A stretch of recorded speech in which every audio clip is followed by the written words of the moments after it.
नमस्कार। आज हम भारत चीन सीमा विवाद पर जो हमारे पास स्रोत हैं उनकी थोड़ी गहराई में उतर रहे हैं। ये काफ़ी पेचीदा मसला है, तो चलिए इसके इतिहास, जो अहम टकराव हुए और भविष्य में क्या हो सकता है, इस पर एक नज़र डालते हैं। जैसा कि पता है, ये विवाद मुख्य रूप से दो इलाकों पर है। पहला अक्साई चिन, जो अभी चीन के कब्जे में है पर भारत अपना दावा करता है, और दूसरा है अरुणाचल प्रदेश, वो भारत के नियंत्रण में है पर चीन उस पर दावा करता है। जी बिल्कुल। और इसकी जड़ें तो काफी पुरानी है, मतलब ब्रिटिश राज के समय तक जाती हैं, जब सीमाएं उतनी साफ नहीं थीं। हाँ, वो स्पष्ट सीमांकन ही वहीं से शुरुआत हुई एक तरह से। एक बात और, 1950 के दशक में शुरू में तो भारत ने तिब्बत पर चीन की संप्रभुता को मान लिया था। हाँ, वो शुरुआती दौर था। लेकिन फिर जब चीन ने अक्साई चिन से वो सड़क बनानी शुरू की, तो रिश्तों में खटास आ गई। वहीं से तनाव असल में बढ़ा। तो ये शुरुआती तनाव ये आगे कैसे बढ़ा, मतलब टकराव कैसे हुए? बिल्कुल, इसके बाद टकराव बढ़े। सबसे पहले जाहिर है 1962 का युद्ध। ये अक्साई चिन और उस वक्त का एनीफा, जो अब अरुणाचल प्रदेश है, दोनों मोर्चों पर हुआ था। इसमें भारत को हार का सामना करना पड़ा और अक्साई चिन पर चीन का नियंत्रण पक्का हो गया। फिर उसके कुछ साल बाद 1967 में सिक्किम में नाथुला और चौला में झड़पें हुईं। अच्छा। ये छोटी थीं 1962 के मुकाबले, लेकिन अहम थीं क्योंकि भारतीय सेना ने चीनी सैनिकों को पीछे धकेल दिया था। हाँ, ये एक महत्वपूर्ण बात है। और हाल के सालों में तो हमने फिर से तनाव काफी बढ़ते देखा है। हाँ बिल्कुल, 2017 में डोकलाम, वो 73 दिनों तक चला था जब दोनों सेनाएं आमने सामने थीं। जी। वो भारत भूटान चीन के ट्राई जंक्शन पर चीन सड़क बना रहा था, उससे शुरू हुआ और इसमें भारत ने भूटान की तरफ से हस्तक्षेप किया था। भूटान के समर्थन में। और फिर 2020 की गलवान घाटी की झड़प, वो तो दशकों में सबसे गंभीर थी। हाँ, वो तो बहुत ही दुखद घटना थी। जी, उसमें 20 भारतीय सैनिक शहीद हुए और चीन की तरफ भी सैनिक हताहत हुए। ये पुष्टि हुई बाद में, और इस एक घटना ने दोनों देशों के रिश्तों को बहुत ही ज्यादा बिगाड़ दिया। वो घटना वाकई रिश्तों में एक बड़ा मोड़ साबित हुई। इन सब घटनाओं के बाद आज की स्थिति क्या है, मतलब जमीन पर कहाँ-कहाँ मुख्य विवाद हैं? देखिए, विवादित बिंदु तो कई हैं, खासकर वास्तविक नियंत्रण रेखा, मतलब एलएसी के पास। और ये याद रखना जरूरी है कि एलएसी कोई अंतर्राष्ट्रीय सीमा नहीं है, ये बस एक जमीनी हकीकत पर आधारित रेखा है। सही। तो अक्साई चीन और अरुणाचल प्रदेश के बड़े दावों के अलावा, जैसे डेप्सैंग का इलाका है, वहां गश्त के अधिकारों को लेकर विवाद है।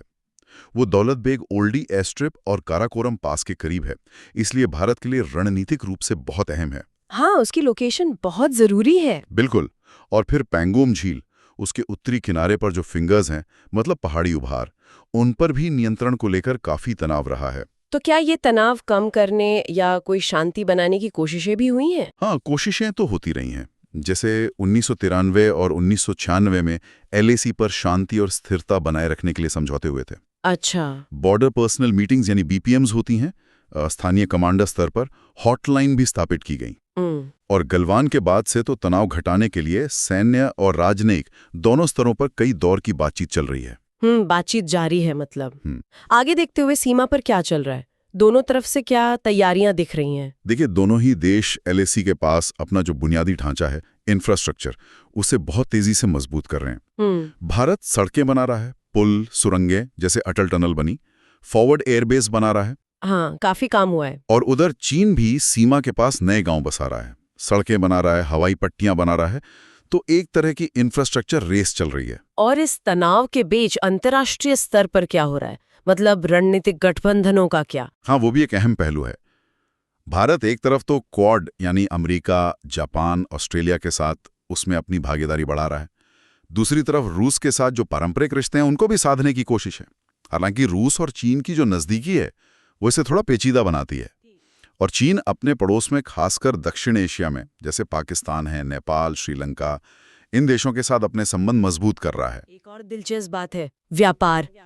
मतलब तनाव तो है पर आर्थिक रिश्ते भी हैं। सही कहा आपने, ये एक विरोधाभास जैसा है। इतने तनाव के बावजूद चीन भारत के सबसे बड़े व्यापारिक भागीदारों में से एक बना हुआ है।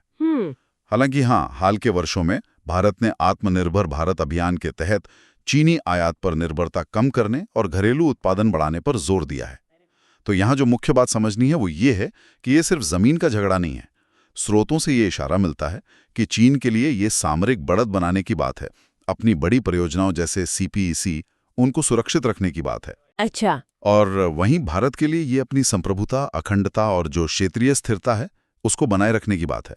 तो कुल मिलाकर ये साफ है कि भारत चीन सीमा विवाद एक बहुत ही, आप कह सकते हैं, जटिल और कई परतों वाला मसला है। इसके ऐतिहासिक, सैनिक, रणनीतिक और आर्थिक सब तरह के पहलू हैं। बिल्कुल।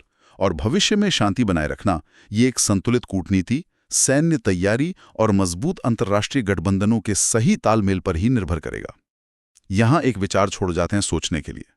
सीमा पर स्थिरता के लिए लगातार बातचीत और आपसी समझ तो जरूरी है ही, पर इसके साथ साथ दोनों देशों को अपनी घरेलू और अंतर्राष्ट्रीय छवि को कैसे साधना होगा, खासकर तब जब दोनों ही वैश्विक मंच पर अपनी धाक जमाना चाहते हैं। ये भी एक बड़ा सवाल है।